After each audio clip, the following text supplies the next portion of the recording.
Hey y'all. Okay, y'all. So Jussie Smollett has been charged with a felony. Okay, felony disorderly conduct. It has come out that he did file a false police report. He was lying. He did not get attacked. It was all staged and everything like that. Okay, he did get paid for it. It wasn't a lot. They're saying it was like $3,500 or something. 3.5K. The heck is that? You know. I don't know. I mean, to him, first of all, $3,000 is not a lot at all. And then for him, it shouldn't be anything but chump change. So, I don't know. I don't understand what the motive was. I guess maybe just like a publicity stunt, or whatever. But it's ridiculous because now he's getting charged with it, and it's a felony. Okay? So, let's see what this article right here says. And then we'll watch this little video. This news video. And this is ABC 7 News. It says Empire actor Jussie Smollett has been charged with 1 count of felony disorderly conduct for filing a false police report. The Cook County State's Attorney's Office said Wednesday evening. But like I said, that disorderly conduct and filing a false police report is 2 different things. So I don't know. Maybe, sometimes they'll give you one, they'll give you like a charge instead of, a different charge or whatever, so maybe that's what happened. I don't know. It says Smollett is due in court in Chicago at 1:30 p.m. Thursday, which is tomorrow. Chicago police spokesman Anthony Guglielmi said Chicago Police Department detectives will make contact with Smollett's legal team to negotiate a reasonable surrender for his arrest. Smollett is not in custody at this time. Guglielmi told ABC News police are not actively looking for the actor because this is not a violent crime, but said the longer this goes, the more we have to do what we have to do. Guglielmi told ABC News police do not know where Smollett is, and his attorneys have not shared where he is at this point. I know this can be difficult emotionally, and we hope he doesn't do anything terrible. We want to make this as diplomatic as possible. In the end, this is only a Class 4 felony. He will get through this, and we want to make it as easy as possible for him to do it. But again, it is about accountability, Guglielmi told ABC News. 20th Century Fox Television and Fox Entertainment said they have no comment at this time. Guglielmi said Chicago police detectives presented evidence before a Cook County grand jury Wednesday. The grand jury returned an indictment shortly before 7 p.m. Smollett's attorneys Todd Pugh and Victor Henderson released a statement saying, like any other citizen, Mr. Smollett enjoys the presumption of innocence, particularly when there has been an investigation like this, one where information, both true and false, has been repeatedly leaked. Given these circumstances, we intend to conduct a thorough investigation and to mount an aggressive defense. Wednesday evening, ABC 7 Eyewitness News obtained surveillance video of the Osendero brothers linked to the report attack from a beauty supply shop. The video shows the brothers purchasing items possibly used in the case. Employees at Beauty House in Chicago's Uptown neighborhood said the brothers came into the business the day before the alleged attack, and a security guard said he remembers the siblings because they purchased ski masks. Chicago police confirmed the authenticity of the surveillance video, which shows the brothers purchasing numerous items, including a red ball cap, gloves, and ski mask. Security guard Montago Silas said he was asked by the siblings if the store sold ski masks, but the business did not have the traditional balaclava type mask. They only carried the kind with separate eye holes.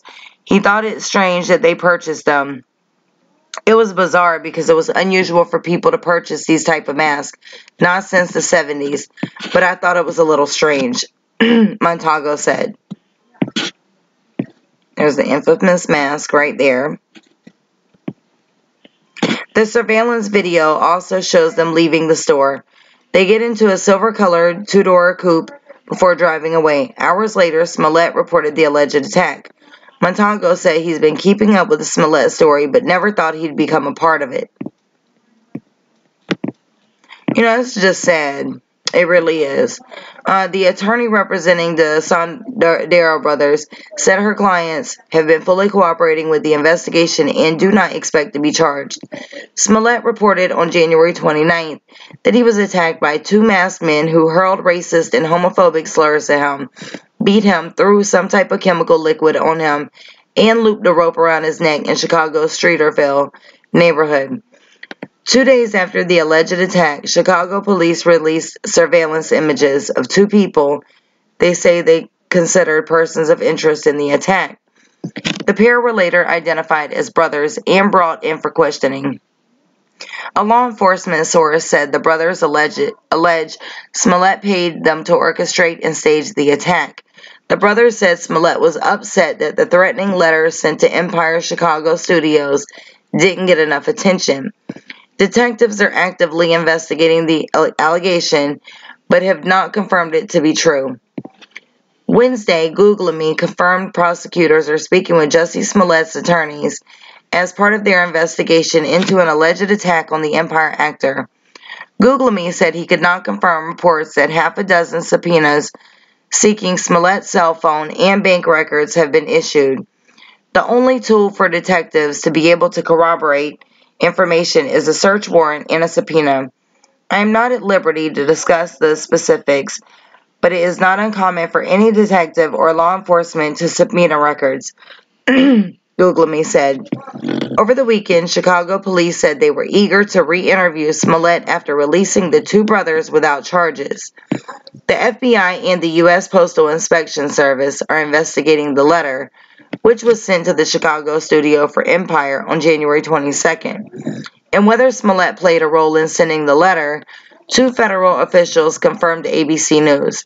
The letter is currently in the FBI crime lab for analysis, according to one of those sources.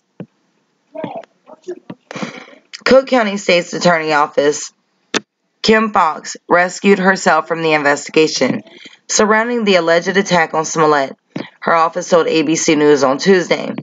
Out of an abundance of caution, the decision to recuse herself was made to address potential questions of impartiality based upon familiarity with, with potential witnesses in the case, a spokeswoman told ABC News via email. Fox clarified her reasons Wednesday. The Cook County State Attorney's Office released a statement that explained, shortly after the incident occurred in late January, State's Attorney Fox had conversations with a family member of Jussie Smollett about the incident and their concerns, and facilitated a connection to the Chicago Police Department where they were investigating the incident. Based on those prior conversations and out of an abundance of caution, last week State Attorney Fox decided to remove herself from the decision-making in this matter and delegated it to her first assistant, Joseph Maggots, a 28-year veteran prosecutor. Paperwork from the Illinois Board of Elections shows Vic Henderson, one of the attorneys representing Smollett, gave $250 to Fox's campaign in 2016, but it was not related to the recusal. Former Cook County State Attorney Anita Alvarez criticized Fox in a Facebook post Wednesday. Maybe I should have just recused myself from the difficult cases that came across my desk when I was state's attorney.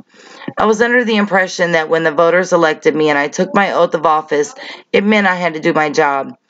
Alvarez lost the March 2016 Democratic primary to Fox after fallout from the Laquan McDonald shooting investigation. Last week, Smollett sat down with Good Morning America's Robin Roberts and spoke about the letter. Just because of the letter, it had a stick figure hanging from a tree with a gun pointing towards it, with the words that said, "Smollett, Jussie, you will die. Black expletive."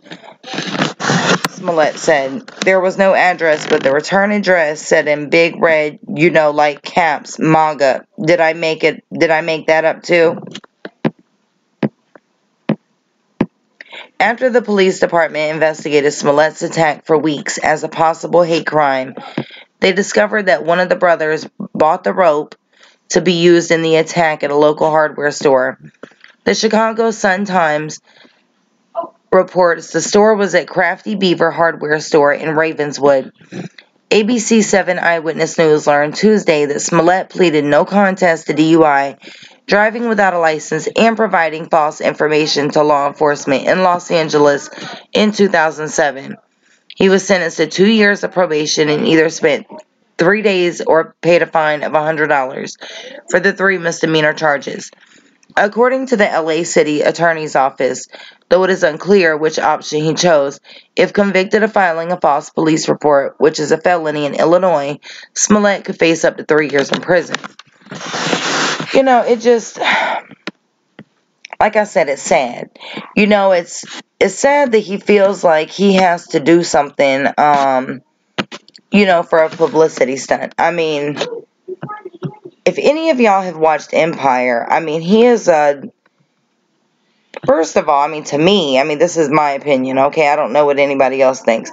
I always thought that he was a great actor, a wonderful singer. He's got a beautiful voice. I love to hear him sing,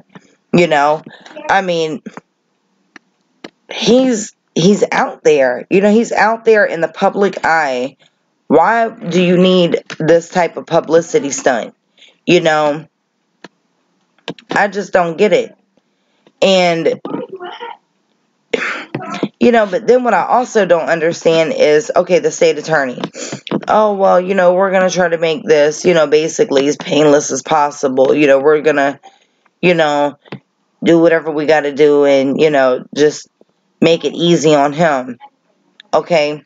I like the guy. Okay. I think he's a wonderful actor and, an even better musician to me. Okay. But I don't care who it is. Basically you're saying you want to make everything go smooth for him because he's a celebrity. But what about all the other people that are just regular civilians that file false police reports or whatever? Nobody cares about them. So why should it be different just because someone's in the public eye and they're a celebrity and they got money? I just don't understand. This is something, it's the same thing. So let's watch this news clip right here.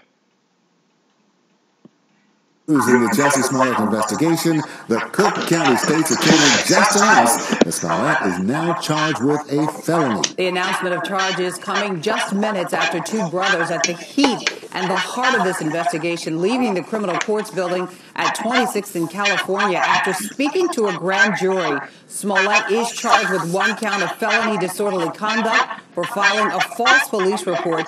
He will be in court tomorrow afternoon for a bond hearing.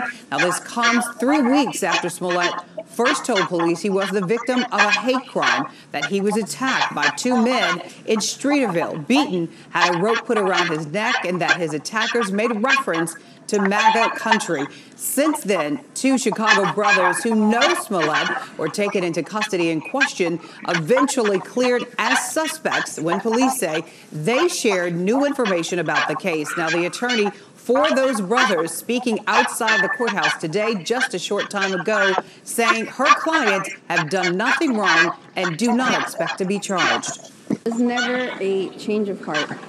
There was a point where this story needed to be told, and they manned up and they said, you know what, we're going to correct this. So plea deal, immunity, all of that, they don't care about that.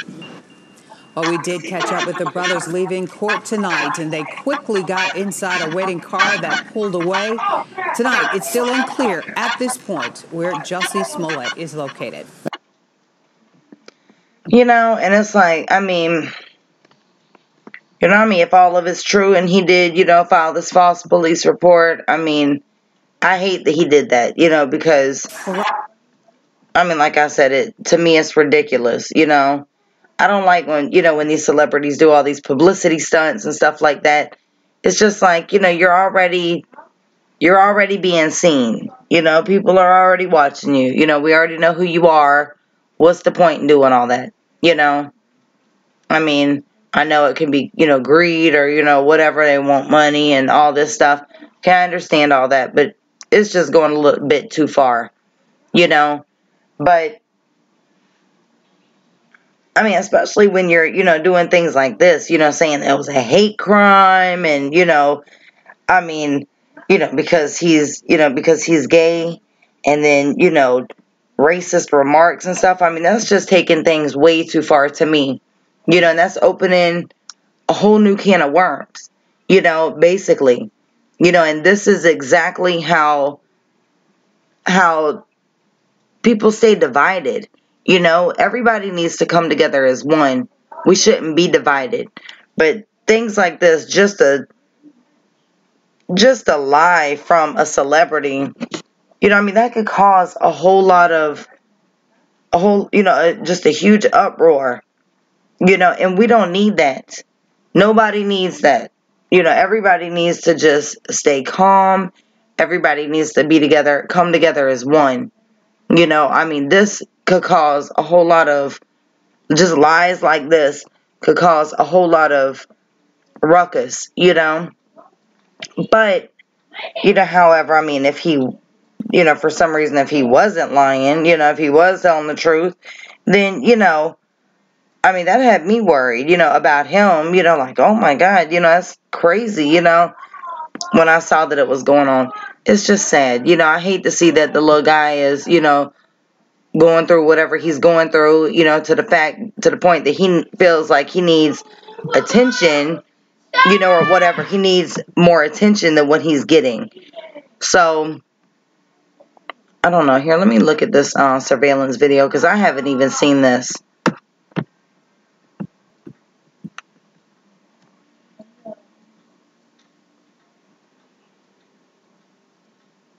Watch your team in the morning. Tanya Babbage, Terrell Brown, meteorologist Tracy Butler, and Roz Varon. ABC 7 Eyewitness News in the morning. Ravi, employees here at the store say the Osendero brothers came here to the business the day before the alleged attack. And a security guard says he remembers those siblings because they bought something unusual. Chicago police have confirmed the authenticity of this surveillance video. It shows the Osendero brothers purchasing numerous items at Beauty House in Uptown, including a red ball cap, gloves, and ski masks. The video shows them paying for the items with cash. According to that security guard, he was asked by the siblings if the store sold ski masks, but the business did not have the traditional balaclava-type mask. They only carry the